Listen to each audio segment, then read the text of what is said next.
नौजवान था और यतीम भी था। शौक बन गया दीन पढ़ने का। महल्लेदार इलाके वाले कहने लगे कहाँ से कमाएगा, ना बाप है, ना माँ है, ना घर है, कहाँ से। हजरत रूमी कहते हैं नौजवान ने जंगल में झोंपड़ी लगा ली। वहाँ वो सुबह मदरसे जाता, शाम को जंगल में रहता, वहाँ अल्लाह अल्लाह करता, सबक याद करता।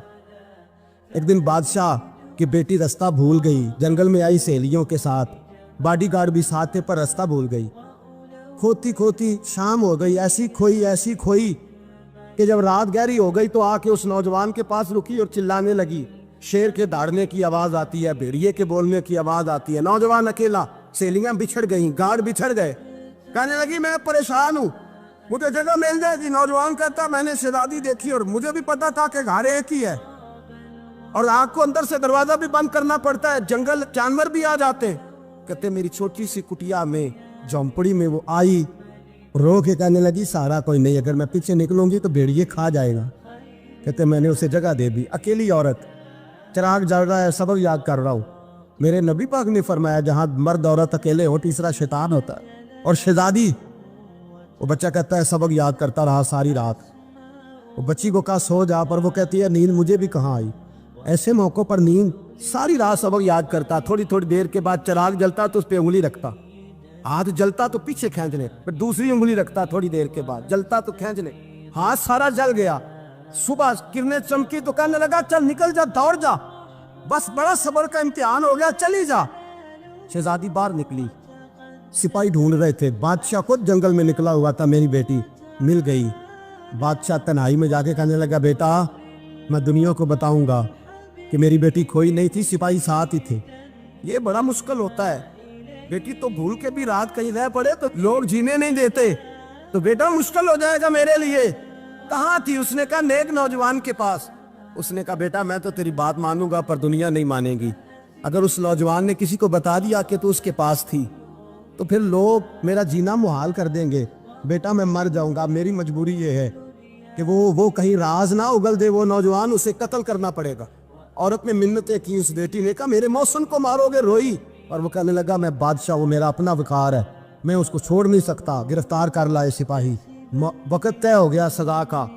अकेले कारकोशरी में रखा गया, जो उसके खास एतबार वाले थे उनकी ड्यूटी लगाई। बादशाह ने बुलाया, पहले बिलम आया। औरत कहने लगी, बेटी कहने लगी एक दफा तो बुलाओ ना, एक सवाल बस पर्दे में रह के पूछना है और फिर जो आपका जी चाहे, मेरे मौसम को मारना तो है, तो मर्जी आपकी। सामने खड़ा किया, नौजवान पर्दे के पीछे, औरत खड़ी हो गई। बादशाह बीच बैठ गया। बीबी कहने लगी सारी रात बेदार मैं भी रही, सोया तू भी नहीं। वो जो तू चिराग के करीब हाथ लगा के जलाता था वो समझ नहीं आई। नौजवान रो पड़ा, कहने लगा क्या करूं, मैंने रसूलुल्लाह का दीन पढ़ा है, क्या करूं, मैंने हुजूर का दीन पढ़ा है। मैंने पढ़ा है कि जानी को सबसे नीचे दोज़ख के सबसे निचले दर्जे में जलाया जाए, उसे जहन्नमियों का पीप और रेशा पिलाया जाए, कंद खिलाया जाए। ये रवायतें पड़ी हुई थी। थोड़ी थोड़ी देर के बाद शैतान मुझे कहता था बदकारी कर ले। मैं अपना हाथ उसी वक्त जब शैतान मशवरा देता तो मैं आग पे करता। मैं कहता अगर ये बर्दाश्त हो गई तो वो भी हो जाए। जब हाथ जलता तो मैं समझ जाता नहीं तुझसे तो ये नहीं बर्दाश्त होती तो वो कैसे होगी। फिर मुझे शैतान मशवरा देता कोई देख नहीं रहा, तो बुलाने नहीं गया, खुद आई, मैं दूसरी उंगली लगा देता। मैंने हाथ जलाया और मैं समझ गया जब छोटे से चिराग की इतनी सी शमा की आग नहीं बर्दाश्त होती तो दोज़ख कैसे बर्दाश्त होगी। कहता मैं बाज आया। बादशाह ने ये कहानी सुनी, लफ्ज सुने तो चीख मार के रोया। कहने लगा तालिब इल्म तू तो मेरे नबी का सच्चा गुलाम है और मेरे रसूल के जो सच्चे गुलाम होते हैं उन्हें फांसियां नहीं दी जाती, उन्हें तख्त पर बिठाया जाता है। अब तुझे सजा नहीं होगी बल्कि मैं अपनी बेटी का निकाह तेरे साथ करूंगा और मेरे बाद इस सल्तनत का बादशाह भी तू ही बनेगा। अब वो नौजवान वहां नारे लगा रहा है, कहता लोगों तुम मुझे कहते थे दीन से क्या मिलता है, दीन से तो अल्लाह तख्त व ताज भी अता फरमा देता है। अगर नौजवान शर्म हया वाले बन के रहे अल्लाह सारी इज्जतें दे देगा। देखे ना अल्लाह के फजल से इज्जत मिलती है और जब कोई इज्जतदारों जैसा काम ही ना करे। एक बात और अर्ज करनी है पर वक्त थोड़ा रह गया। जवानों मैं ना जब कभी परेशान होता हूँ ना तो मैं ये वाली बात खोल के पढ़ता हूँ। अला ये बात ढारस बनाती है, ढारस तवानाई देती है, पूरा मजमून बांधा है। आला हजरत कहते हैं बैरूपिया था, मदारी, रूप बदल बदल के दिखाया करता था, बादशाहों से इनाम लेता था। एक दिन औरंगजेब आलमगीर के पास आ गया, कहने लगा मैं रूप बदलूंगा, अगर आप पहचान ना सके तो मैं इनाम लूंगा। आपने फरमाया मैं कोई ऐसे वैसा बादशाह नहीं, कहा मुझे धोखा देना मुश्किल है। कहा नहीं, मैं रूप बदलूंगा। हजरत औरंगजेब आलम की बड़े नेक बादशाह गुजरे, बड़े परहेजगार।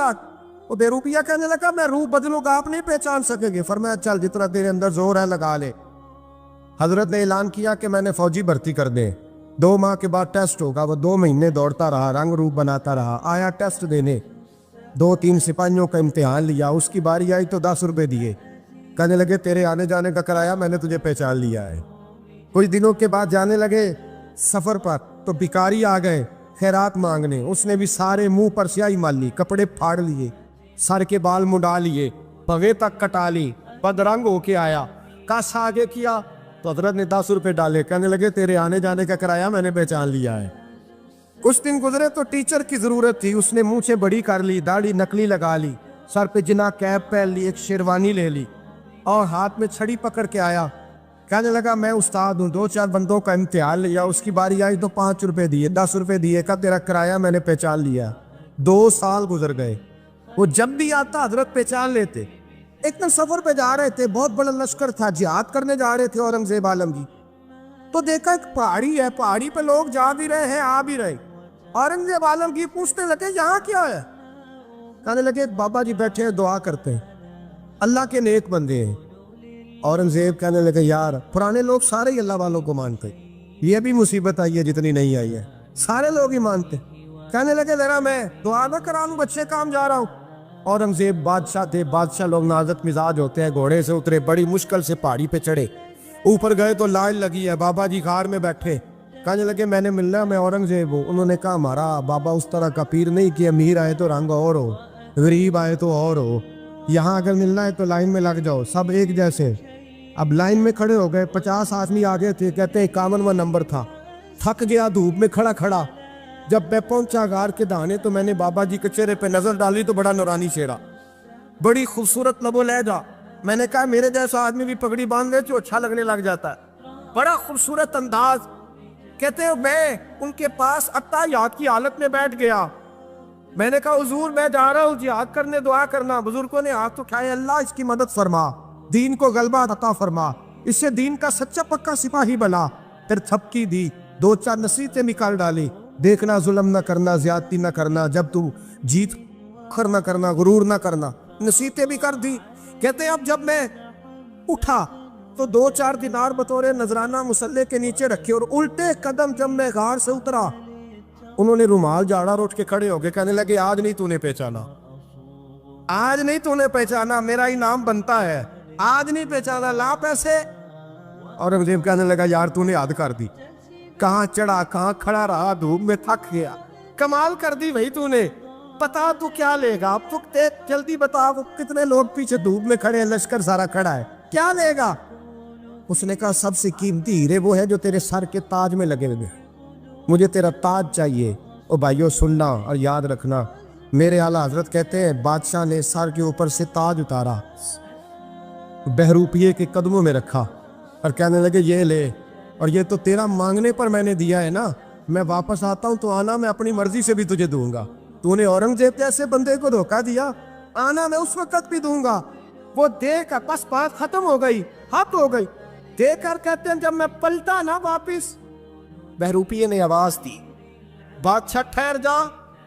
तो मैंने पलट के देखा तो कहने लगे ये अपना ताज ले जा, उठा और ले जा।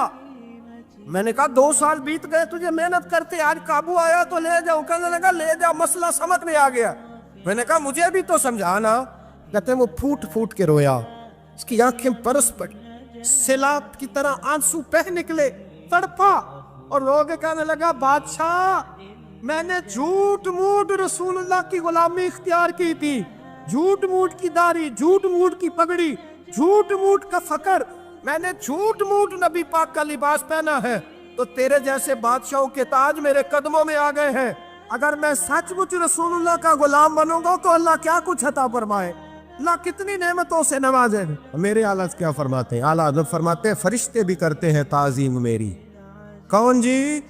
अल्लाह। ऐसा अकीदा भी कम मिलेगा जो बरेली के इमाम का अकीदा है, ऐसा भी कम। कहते हैं फरिश्ते भी करते हैं ताजीम मेरी। क्यों? فرمانے لگے فدا ہو کے ان پر یہ عزت ملی۔ بغداد کے ایک درویش عالم تھے، تو وہ جب بھی نماز پڑھاتے نا تو کسی تاجر کی 2 بیویوں کے بارے میں دعا مانگتے۔ توجہ ہے میری بات پر؟ نماز پڑھاتے تو کہتے اللہ اس تاجر کی 2 بیویوں کو اپنی خاص رحمتیں عطا فرما۔ ایک دن لوگ ان کے گرد اکٹھے ہو گئے، کہنے لگے بابا جی بتائیں تو صحیح وہ بیویاں کون تھی جن کے لیے آپ دعا مانگتے؟ تو فرمانے لگے میرے شہر کا ایک تاجر تھا، بہت بڑا تاجر تھا، مالدار تھا پر بے اولاد تھا۔ اسے بغداد سے ملک شام جانا پڑتا تھا تجارت کرنے، اور کئی مہینے اسے شام کے ملک میں رہنا پڑتا تھا۔ اس نے اس طرح کیا کہ وہاں بھی ایک شادی کر لی۔ تو جو ہے نا میری بات پر، کیا کر لیا اس نے؟ دوسری شادی کرنا مرد کے لیے جائز ہے، تیسری کرنا بھی، چوتھی کرنا بھی بیک وقت، مگر اگر انصاف کر سکے تو۔ اگر چاروں میں ہم نہ آدھا مسئلہ سنتے ہیں اور آدھا ہی بیان کرتے ہیں، اگر انصاف نہ کر سکے پھر اس کے لیے 4 جائز، پھر وہ ایک ہی رکھے گا۔ تو عزیز دوست، دوسرا نکاح کر لیا، شادی ہو گئی، اب وہ وہاں کچھ زیادہ وقت گزارنے لگا، مالدار آدمی تھا، بیوی کو مکان بھی لے کے دے دیا۔ اب وہ دیر سے آتا واپس، اور جب آتا بھی تو اس کے وہ والے انداز نہ ہوتے جو پہلے ہوا کرتے تھے۔ اب بیوی سے بڑا جاسوس بھی کوئی نہیں ہوتا، اس کو تو پہلے پتہ چل جاتا ہے کہ ماجرا کیا ہے، اسے بڑی خبر ہوتی ہے۔ تو اس نے محسوس کر لیا کہ بدلے بدلے سے میری سرکار نظر آتے۔ وہ کہنے لگی اب کہ جب آتا جاتا ہے تو اس کے حالات کچھ بدلے سے ہیں، ماحول کچھ اور ہے۔ اس نے ایک بوڑھا آدمی جو اس کا عزیز بھی تھا اور سمجھدار بھی تھا، اس کو تیار کیا، کہنے لگی اب کہ جب ملک کے شام جائے نا تو اس کا پیچھا کرنا اور خبر کرنا کہ کہاں رہتا ہے، کہاں جاتا ہے، کیا کرتا ہے۔ وہ بوڑھے بزرگ جو تھے وہ خاتون کے کہنے پر کچھ اس نے کرایہ بھی دیا، وہ اس تاجر کے پیچھے گئے اور واپس آ کے خبر دی، کہنے لگے کہ یہ تو 2-3 سال بیت گئے، اس نے وہاں بھی شادی کی ہوئی ہے، تجھے بتایا ہی نہیں۔ ابھی بھی بڑی سمجھدار تھی، حوصلہ مند، زیرک، اس نے شور نہیں مچایا۔ اس نے کہا کہ میں نا اب جب آئے گا نا تو طریقے سے بات کروں گی اور پوچھوں گی کہ ایسا کیوں کیا۔ اور یہ بھی اس نے آ کے بتایا کہ اگر تیرے ساتھ نکاح کے بعد اسے اولاد نہیں ملی تو اولاد وہاں بھی کوئی نہیں، یہ مکمل تفصیلات۔ اب جب اس دفعہ خامند آیا تو آتے ہی وہ بیمار ہو گیا، کمزور ہونے لگا۔ اب خاتون نے مناسب نہیں سمجھا کہ آتے ہی دڑام سے میں اس کے سر پر یہ ٹھوڑ دوں کہ تو نے نکاح کیا ہوا ہے اور مجھے بتایا نہیں۔ وہ ذرا تسلی میں رہی، کچھ وہ بیمار تھا، حوصلہ رکھا، خدمت کرتی رہی۔ کچھ دن گزرے تو وہ تاجر انتقال کر گیا، فوت ہو گیا۔ اب راز کھل نہ سکا، عدت گزاری، اور جب سارا مال جمع کیا نا تو اشرفیوں کی بوریاں بھر گئی۔ سارا مال اس بی بی کا، 4 بوریوں میں اشرفیاں، 4۔ یہاں تو پیٹ کا دوزخ ہے، معاذ اللہ، بھرتا ہی نہیں۔ حال من مزید، حال من مزید۔ وہ جو کہتے تھے نا کہ بس باہر چلا جاؤں اور باہر میں کچھ تھوڑے سے پیسے کما کے 2-3 سال میں لوٹ آؤں گا، پھر یہاں آ کے کوئی کاروبار کروں گا، وہ گئے ہیں تو واپس نہیں آئے۔ وہ جو کہتے تھے نا بس میں نے اتنا سا کاروبار کرنا ہے کہ مکان بن جائے، انہوں نے 4 مکان بھی بنا لیے ہیں، لیکن بریک حل میں مزید کی دوڑ ہے۔ اب 4 بوریاں اس عورت نے چھپائے رکھی، کوئی بندہ نہیں جانتا بغداد میں کہ ملک کے شام میں تاجر کی دوسری بیوی بھی ہے۔ جب وہ فارغ ہوئی تو اس نے اس بوڑھے جاسوس کو پھر بلایا اور 2 بوریاں اونٹ پہ رکھی، خود بھی ساتھ بیٹھی اور ملک کے شام گئی۔ اللہ اکبر۔ وہ بزرگ کہتے ہیں میں ایسے نہیں دعا کرتا۔ اس کو جا کے کہنے لگی میں اکیلی وارث نہیں ہوں، آدھے کی وارث تو بھی ہے۔ میں اکیلی وارث نہیں، یہ تقسیم وراثت ہے، آدھی کی وارث تو بھی ہے، تو رکھ اپنے پیسے۔ مجھے پتہ ہے اس نے نکاح کیا تھا پر مجھے بتایا نہیں تھا، تو رکھ اپنے پیسے، میں تجھے دے رہی ہوں، آدھے تیرے ہیں آدھے میرے ہیں۔ اس نے نظر اٹھائی تو رو پڑی، کہنے لگی نہیں اب یہ سارے تیرے ہی ہیں۔ اگر تو اللہ سے ڈرتی ہے تو میں بھی رب سے ڈرتی ہوں، اگر تو مصطفیٰ کریم کا کلمہ پڑھتی ہے تو میں بھی اسی نبی کی ماننے والی ہوں۔ کہا بات کیا ہے، میرا کیوں ہے سارا؟ تو وہ خاتون کہنے لگی وہ 2 سال 3 سال سے میرے ساتھ نکاح تھا اور اس نے بتایا تھا مجھے کہ میری بیوی بھی ہے، اور میں غریب تھی تو میرے والدین کو بھی بتایا تھا کہ میری دوسری شادی ہے۔ یہ مکان اس نے مجھے لے کے دیا تھا، میرے تمام اخراجات وہ پورے کرتا تھا، نان و نفقہ کا خیال رکھتا تھا، لیکن اب کہ جب وہ آیا تو وہ بیمار تھا، اس نے مجھے بتایا کہ مجھے طبیب نے بتایا ہے کہ میں شدید بیمار ہوں، شاید بچ نہ سکوں۔ تو کہنے لگی وہ مجھے کئی لاکھ روپے بھی دے گیا اور جاتے دفعہ مجھے طلاق بھی دے گیا، فارغ کر گیا۔ کہنے لگا تو جہاں چاہے میرے بعد نکاح کر سکتی ہے، اور کہنے لگا میں چاہتا تھا پہلی بیوی کو بتا دوں، موقع نہیں بنا اور اس کا دل نہ ٹوٹے، بتا نہیں پایا، لہذا وہ مجھے ڈھیر سارے پیسے دے چکا ہے، سارا میرا حصہ مجھے پہلے سے دے چکا ہے میری بہن۔ اب یہ 4 بوریوں میں سے 2 میری نہیں بلکہ 4 کی 4 ہی تیری ہے، تو ہی اس کی حقدار ہے۔ تو بزرگ کہتے ہیں مجھے بتاؤ جن کے اندر اس قسم کے تقوی کی جھلک ہو ان کے لیے ہر نماز کے بعد دعا مانگنی چاہیے کہ نہیں مانگنی چاہیے؟ حضرت عمر کے زمانے میں نا ایک نوجوان تھا، نیک تھا، مسجد جایا کرتا تھا رات کو۔ تو مسجد جا رہا تھا تو رستے میں ایک عورت نے دعوت گناہ دی، ابن عساکر نے اس کو لکھا ہے۔ تو نوجوان تھا، خواہشات تھی، کچھ طبیعت مائل ہو گئی، ابھی ادھر جا ہی رہا تھا کہ کسی نے آیت پڑھ دی، والی من خاف مقام ربی جنتان، جو رب کے سامنے کھڑے ہونے سے ڈرے گا اللہ 2 جنتیں دے گا۔ واقعی ڈر گیا، وہ واقعی ڈر گیا، اتنا ڈرا کہ بے ہوش ہو کے گر پڑا۔ بیماری سے لوگ بے ہوش ہوتے ہیں، پیسے ڈوب گئے بے ہوش ہوتے ہیں، بچے کے غم میں بے ہوش ہوتے ہیں۔ سچ بتاؤ کبھی خوف خدا سے بھی بے ہوش ہوتا کوئی دیکھا ہے؟ ہمارے ہاں تو روز مرہ ہی نہیں ہے بھائی، اور بڑی باتیں ہیں بے ہوش ہونے کی، ڈرنے کی، غش کھانے کی۔ بے ہوش ہو کے گر پڑا، بوڑھے باپ کو کسی نے بتایا بچہ بے ہوش پڑا ہے، اٹھا کے گھر لائے، گھر لا کے کہا بیٹا کیا ہوا؟